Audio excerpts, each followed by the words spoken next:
स्वागत, आप देख रहे हैं आपका शो कहानी कुर्सी की। मैं सौरभ आपके साथ, मेहमानों के साथ मौजूद हैं हम। अब जरा बात करते हैं इन राज्यों के अंदर, खासकर वो राज्य जहां भाजपा का जीतना भी बहुत जरूरी है और मोदी को रोकने के लिए वहां पर दूसरी पार्टियों का अच्छा करना भी बहुत जरूरी है और वहां गठबंधन है। मैं आपसे आपके सामने अब बात करूंगा महाराष्ट्र की, बिहार की और एक बंगाल की बात करूंगा। यहां कैसा चुनाव लड़ा जा रहा है विपक्ष की तरफ से, इस पर एक नजर डालते हैं और क्या उनकी गाड़ी पूरी तरीके से रुक चुकी है। पहले जरा महाराष्ट्र की बात हम कर लें। महाराष्ट्र में हम सब जानते हैं कि कांग्रेस पार्टी और उद्धव ठाकरे के बीच में सब ठीक नहीं चल रहा है। उद्धव ठाकरे एक तरफा फैसले सब कर रहे हैं, नेता छोड़ छोड़ के कांग्रेस पार्टी को जा रहे हैं। शरद पवार बारामती में अपनी बेटी की सीट बचाने के लिए लड़ रहे हैं और ये बात अब किसने कह दी है? खुद उनकी बेटी ने, सुप्रिया सुले ने।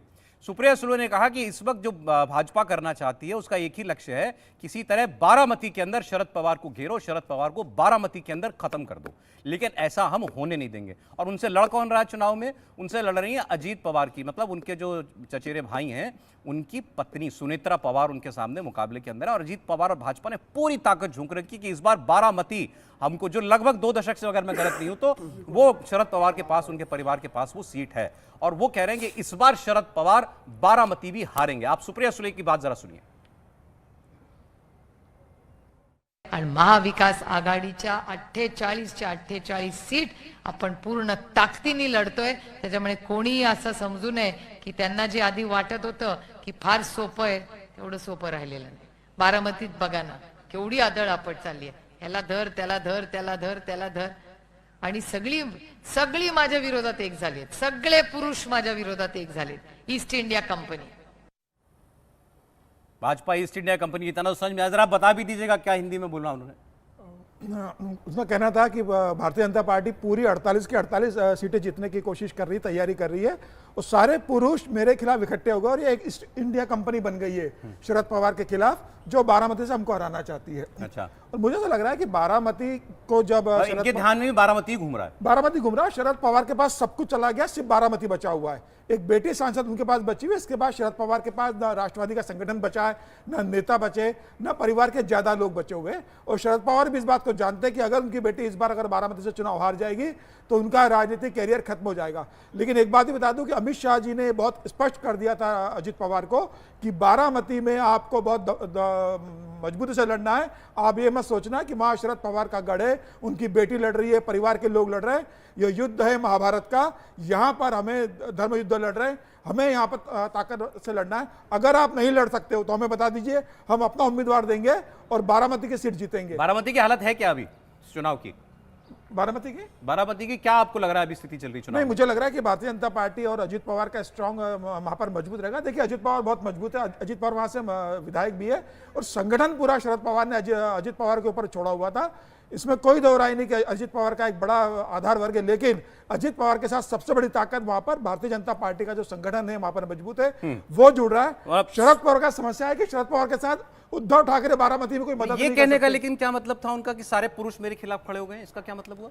उनका ये कहना था कि अजित पवार मेरे खिलाफ चले गए, देवेंद्र फडणवीस मेरे खिलाफ चले गए और घर के जो लोग हैं, बाकी परिवार के जो लोग हैं वो भी अजित पवार के महिला कार्ड वहां वो खेल रही है और पार्टी के भी जितने लोग हैं वो सब चले गए। वो यही कहना चाहती थी। लेकिन शरद पवार ने हथियार नहीं डाला है। लेकिन कमाल की बात यह है, इसी से आप समझिए कि कितनी कमजोर नेता हैं, विमर्श बनाना भी नहीं आता। जिस महिला के सामने एक महिला ही मैदान में हो, जिस महिला की पूरी राजनीति एक पुरुष यानी उनके पिता की वजह से चल रही हो, वो महिला कह रही कि सारे पुरुष मिलके, अब इसमें भी पुरुष महिला आ गए। और इसी तरह के जो नारीवादी टाइप का ये जो काम करने वाले लोग होते हैं, नैरेटिव बनाने वाले लोग होते हैं, दरअसल जब तक तो सब ठीक है, तब तक तो पिता हमारा, शरद पवार की राजनीति पूरी, भाई हमारा, अजित पवार की पूरी राजनीति, और जब अब पिटने लगे, जब हारने की बारी आई तो पुरुष सारे दुश्मन हो गए। अब अपने घर परिवार को नहीं करें, हार रही है, कहना ये हार रही भाई। मैं फिर से कह रहा हूं, भारतीय जनता पार्टी ही वहां शरद पवार से लड़ती थी, अजित पवार से लड़ती थी। अब अगर अजित पवार थोड़ा बहुत भी शरद पवार का हिस्सा लेके आ गए तो भाजपा के साथ मिलकर वो चुनाव जीत जाएंगे। शरद पवार मेरी उम्र पर मत जाना। हाँ, मतलब मेरे ख्याल से 83 इयर्स ओल्ड हैं वो। हाँ जी। और 50 दशक जो उनके राजनीति हुए हैं, एक चुनाव भी नहीं हारे हैं शरद पवार, एक चुनाव नहीं हारे हैं। और इस बार भी आप ये मत सोचिए कि शरद पवार कोई कम कोशिश वहां पे कर रहे हैं। शरद पवार अपने उन सब दुश्मनों से जाके मिल रहे हैं जो कि बड़े वहाँ पर प्रभावी लोग हैं या उनका विरोध करते आए हैं, उन सब से मिलकर ये कोशिश कर रहे हैं कि जो है उनकी बेटी जो है यहाँ बारामती से चुनाव जीत जाए। लेकिन सारा दूसरी ध्यान तरफ मैं लेकिन इसका फंस कारण तो गए केवल बारामती में ना। हाँ, फंसे हुए हैं बारामती में, बिल्कुल सही बात है। 10 सीटें उनको मिली हैं, 10 सीटों पर एनसीपी वहां पे चुनाव लड़ेगी, वो बारामती में फंसे हुए हैं। लेकिन ये जो चुनाव है ये 4 पार्टियों के अस्तित्व का चुनाव है। उद्धव ठाकरे के अस्तित्व का चुनाव है, एकनाथ शिंदे के अस्तित्व का चुनाव है, शरद पवार की पार्टी के अस्तित्व का चुनाव है, और दूसरा अजीत पवार के भी अस्तित्व का चुनाव है। अगर इसमें जो जीतेंगे वो दूसरी पार्टी को खत्म कर देंगे, एक फैक्शन दूसरे को खा जाएगा। बिल्कुल होगा। अच्छा चलिए ठीक है सर। शरद पवार, सुप्रिया सुले, महिला कार्ड, बारामती। देखिए, मुझे लगता नहीं है कि ये महिला कार्ड वहाँ पर चल पाएगा, क्योंकि जो लड़ रहे हैं उनके सामने उनकी तो भाभी ही लड़ रही हैं, इनकी भाभी लगी, इनकी भाभी लगी हैं। और वैसे में और बड़े मज़ेदार बात है, ये एक घर के जो होती है लड़ाई ना, ननद भाभी की जो लड़ाई होती है वैसी लड़ाई है नहीं, क्योंकि दोनों ने कम से कम अपने कैंपेन में राजनीतिक हमले जरूर किए हैं, शालीनता, लेकिन बहुत शालीनता के साथ ये कैंपेन चलाया है। चाहे वो शरद पवार की बेटी सुप्रिया सुले ने कैंपेन चलाया हो, चाहे उनकी भाभी ने चलाया हो, लेकिन कैंपेन दोनों तरफ से बहुत संयमित तौर पे चलाया गया है। और चूंकि संगठन हमेशा अजीत पवार के साथ रहा है, तो ये मुश्किल होने जा रहा है इस बार बारामती। एक समय ऐसा आया था कि शरद पवार बीजेपी के साथ निगोशिएट करना चाहते थे, और उसमें वो चाहते थे कि एक अच्छी हिस्सेदारी महाराष्ट्र की राजनीति में हो, लेकिन भारतीय जनता पार्टी कोई भी उनको वादा करने से हिचक रही थी। आज के दिन में उनकी सबसे बड़ी मुश्किल ये है कि वो अपने राजनीतिक उत्तराधिकारी के रूप में अपनी पुत्री को स्थापित कर पाते हैं या नहीं। यदि बारामती हारते हैं तो शरद पवार की राजनीति महाराष्ट्र में वहीं खत्म हो जाएगी। देखिए, शरद पवार की एक समस्या ये भी रही है इस समय कि शरद पवार ने अपने राजनीतिक जीवन में सबकी राजनीति खत्म करी, बहुत लोगों की राजनीति को उन्होंने खत्म किया और अपनी राजनीति को बनाए रखा। अब शरद पवार राजनीति के इस दौर में पड़ गए, जब अकेले पड़ गए, तो अब उनके साथ देने वाले लोग उन्हें मिल नहीं रहे, क्योंकि उन्होंने बहुत लोगों की राजनीति को। जरा बिहार की बात मैं कर लूं जरा। बिहार के अंदर तेजस्वी यादव का एक स्टेटमेंट आया। तेजस्वी यादव वहां बिहार में नरेंद्र मोदी की भाजपा के सामने तेजस्वी यादव, लालू यादव ही खड़े हैं, ये बीच में कोई शक नहीं है, और कोई फोर्स वहां पर नहीं है, ना कांग्रेस है ना लेफ्ट है इतनी ज्यादा। एनसीपी भी वैसे वहां चुनाव लड़ती है। लेकिन अब उनका ये कहना है कि यहां ये सनातन का मुद्दा नहीं चलेगा, ये बिहार है, इसको कोई और राज्य आप मत समझिएगा, और हमको आप सनातन विरोधी बताते हैं, हमारे घर में क्या पूजा चलती है, हम क्या मंदिर जाते हैं, किसको बताने वाली बात नहीं। लेकिन क्या इससे ये भी लगता है कि कहीं उनको ये डर भी है कि ये हम पर सनातन विरोधी होने वाला आरोप चिपक तो नहीं रहा चुनाव के अंदर, या यही मुद्दा तो नहीं बन रहा है बिहार के अंदर? सुनिए जरा तेजस्वी यादव की बात। प्रधानमंत्री संबोधन के दौरान कहा है कि इंडी गठबंधन वाला सनातन विरोधी है, और कुछ है कि प्रधानमंत्री को ये सब बोलना चाहिए? क्या सबूत है भाई, क्या बात है? हम और आप हिंदू नहीं है, मेरे घर में मंदिर है, हम लोग पूजा नहीं करते हैं, दिखाने वाली बात है क्या? क्या विरोधी है? भाजपा के लोग अपने आप, जितना भाजपा के नेता अपने आप को भगवान समझ रहा है क्या? उनका विरोध कर रहे हैं तो भगवान का विरोध हुआ? तो भाजपा के लोग अपना तुलना जो है भगवान से ना करें। भगवान सब देख रहा है और सबको वहीं जाना है। भगवान फिर न्याय जब करेंगे तो इन लोगों को बुझा जाएगा। अपने आप को भगवान से तुलना ना करें। किसको बुझाएगा हर्षवर्धन जी? एंटी हिंदू, एंटी सनातन कौन? देखिए, बुझाया तो ऐसे कि समस्तीपुर में आडवाणी जी की यही राम वाली रथ यात्रा रोक दी थी लालू जी ने, और लालू जी मुसलमानों के सबसे बड़े नेता बन गए थे। कार सेवकों पर गोली चलवा दी, मुलायम सिंह मुसलमानों के सबसे बड़े नेता बन गए। अब ये दोनों हिंदू हैं, इसमें कहीं कोई भ्रम नहीं कि मुसलमानों ने इन दोनों हिंदू नेताओं को अपना नेता माना। लेकिन उसके बाद हुआ क्या? लाख कोशिश के बावजूद 2005 से आज तक बिहार की सत्ता में लालू परिवार नहीं आ पाया। छिटपुट आए, नीतीश जी ने पलटी मारी, और नीतीश जी तो पलटी मारने के उस्ताद आदमी हैं। पलटी मारी तो सत्ता में आए, लेकिन आज तक सत्ता में नहीं आए। तो ये होता है कि हिंदू बताना पड़ेगा कि नहीं बताना पड़ेगा। और जो कह रहे हैं बिहार है, उसी बिहार ने उनको 1.5 दशक से सत्ता से बाहर रखा है। उसी बिहार ने 2019 के चुनाव में जो किया वो अकल्पनीय था। 40 में से राष्ट्रीय जनता दल को एक लोकसभा सीट नहीं मिली, not a single parliament constituency. और ये बोल रहे हैं कि हम हिंदू हैं। वो तो सावरकर जी कहते थे हिंदू एकजुट हुआ तो कोर्ट के ऊपर जनेऊ आएगा। तो अब सब अपने घर का मंदिर भी बता रहे हैं, शिवलिंग की पूजा रोज करते हैं ये भी बता रहे हैं। हो सकता है ये भी बताएं कि बेलपत्र धतूरा क्या क्या चढ़ाया जाता है वो सब बताएं। लेकिन राजनैतिक तौर पर जो आरोप लगाकर सांप्रदायिक बनाया जाता था, वो हिंदू पार्टी होने का आरोप लगाकर भारतीय जनता पार्टी को सांप्रदायिक कहा जाता था। तो भैया हिंदू पार्टी तो वही वाली है, भारतीय जनता भगवान पार्टी। सब देख रहा है एकदम देखिए देखिए जो आरजेडी को बिहार में जो सत्ता से बाहर किया जनता ने, वो उनके कुशासन के कारण किया।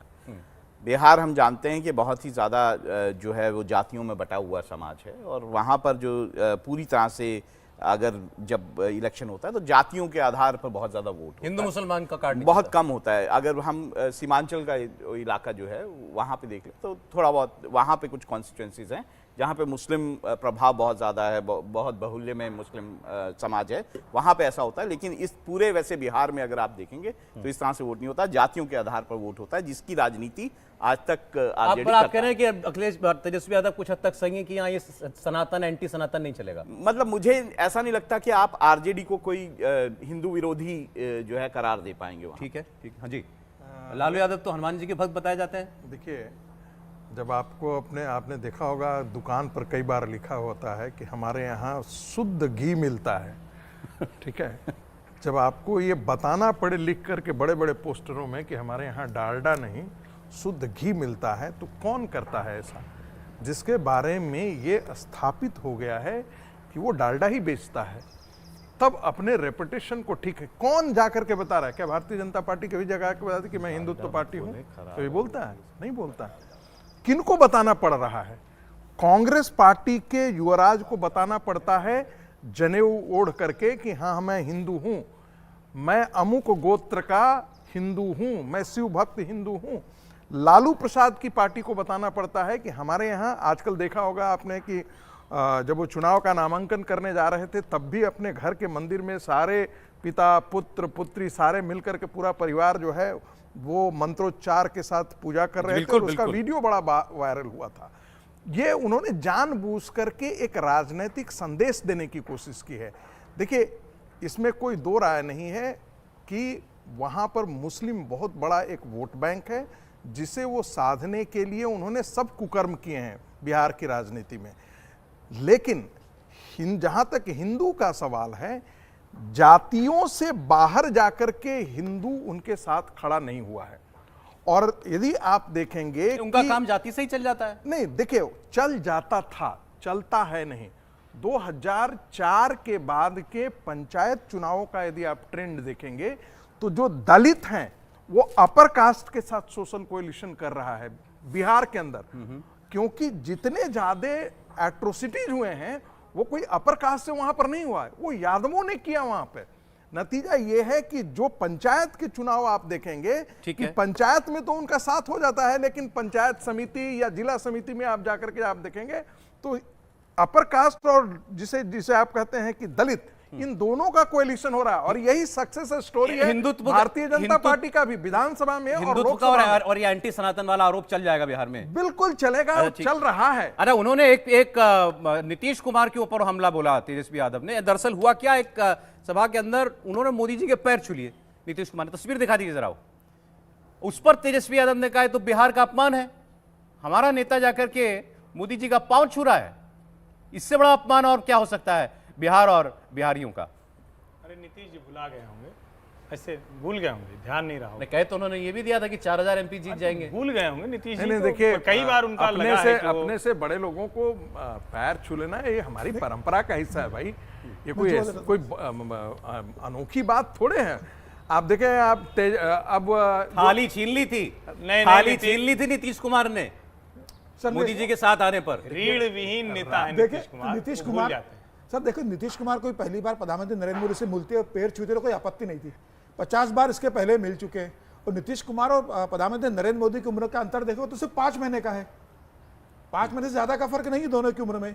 नीतीश कुमार ने अपने नेता जो जॉर्ज फर्नांडिस उनसे 20 साल बड़े थे, क्या कभी उनके पैर छुए? नीतीश कुमार ने क्या कभी लाल कृष्ण आडवाणी के पैर छुए? भुलावे में कर गए या अब लग रहा है कि यही रास्ता बचा है? अब नीतीश कुमार ने जिस तरीके से पिछली बार मंच पे बोल दिया था कि इधर उधर लुढ़क गए थे, अब कहीं नहीं जाने वाले, आपके साथ ही रहने वाले, तब एक बार उन्होंने अपनी दयनीय स्थिति बता दी थी। आज पैर पड़ के उन्होंने बता दी। तो मुझे लग रहा है कि अब नीतीश कुमार को ये ध्यान नहीं है कि वो स्टेज पे क्या बहुत व्यवहार ज्यादा करें। इसमें राजनीतिक संदेश मत पढ़िए। नहीं, तेजस्वी पढ़ लिए ना, तेजस्वी पढ़ने नहीं, अब नहीं, उसको बिहारी अस्मिता से जोड़ दिया उन्होंने। इसमें कोई बिहारी अस्मिता जैसा मसला नहीं। लालू मतलब नीतीश जी का थोड़ा ऐसे ही हो गया, भूल जाते हैं, कुछ कर जाते हैं। और वैसे भी देखिए उनका वो बहुत लचीले आदमी है, बहुत लचीले। जरा अब आइए, हमने बात कर ली बिहार की, महाराष्ट्र की, अब जरा बंगाल की बात कर लेते हैं। प्रशांत किशोर ने भी क्या कहा था आपको थोड़ा सा फिर याद दिला दूं। बिहार के अंदर भाजपा नंबर 1 पार्टी बनेगी। बिहार के अंदर भारतीय जनता पार्टी एनडीए जो है वो बहुत अच्छा करने जा रहा है, ये भविष्यवाणी उन्होंने की। महाराष्ट्र के बारे में वो नहीं बोले थे। तो इस बंगाल में जहां भाजपा नंबर 1 पार्टी बन सकती है वहां की चर्चा कर लेते हैं। ममता बनर्जी जिस तरीके का कैंपेन चला रही हैं, भैया वो क्योंकि सत्ता में वहां पर है तो उन पर जो हमले होते हैं बहुत ज्यादा होते हैं। संदेश खाली का मुद्दा आप लोगों ने सब देखा। अब एनआईए वहां पहुंची क्योंकि वहां पर बंगाल के अंदर सबसे ज्यादा ये होता है पूरे देश के अंदर, कंट्री बॉम्ब्स जो होते हैं ना, देसी बम बनाने की फैक्ट्रियां, कारखाने चलते हैं बंगाल के अंदर। वहीं धमाके हुए, उसकी जांच करने के लिए एनआईए की टीम पहुंची। एनआईए की टीम के ऊपर हमला हो गया उन लोग, और उसके ऊपर बिहार की पुलिस ने उन्हीं के ऊपर मुकदमा दर्ज कर दिया कि इन लोगों ने महिलाओं के साथ जाकर के छेड़खानी किया, आपत्तिजनक व्यवहार किया। तो ये सब वहां पर चल रहा है। और ममता बनर्जी ये कह रही हैं भाजपा जानती है केवल दंगा कराना, सभा करो दंगा मत करो। ममता बनर्जी की बात सुन लीजिए। শুধু একটা কথাই বলবো, মিছিল করুন, মিটিং করুন, দাঙ্গা করবেন না। দাঙ্গা করবে ওরা। 19 তারিখে ভোট, 17 তারিখে দাঙ্গা করবে। তোমাদের তো রাম কানে কানে বলে দিয়ে যায়নি তুমি দাঙ্গা করো, কিন্তু এরা দাঙ্গা করবে আর করে এরাই একে ঢুকিয়ে দেবে। 19 को वोट पड़ेगा, 17 को दंगा होगा। हर्षवर्धन जी देखिए, जिसको कहते हैं ना कि ममता बनर्जी जब कुछ कह रही हैं, लगातार 3 बार की मुख्यमंत्री हैं। देश में कोई ऐसा चुनाव अब नहीं होता जिसमें अर्धसैनिक बलों के तैनाती के बावजूद गोलियां चले, दंगे के हालात बने, लोग एक दूसरे को मारने पर आमादा हों, चुनाव के पहले और चुनाव के बाद दुकानें जला दी जाएं, घर चला दी जाए, लोग वोटिंग दें, उसके बाद डर के मारे अपने गांव लौट नहीं पाए, आसाम चले जाएं। ये पश्चिम बंगाल की हकीकत है।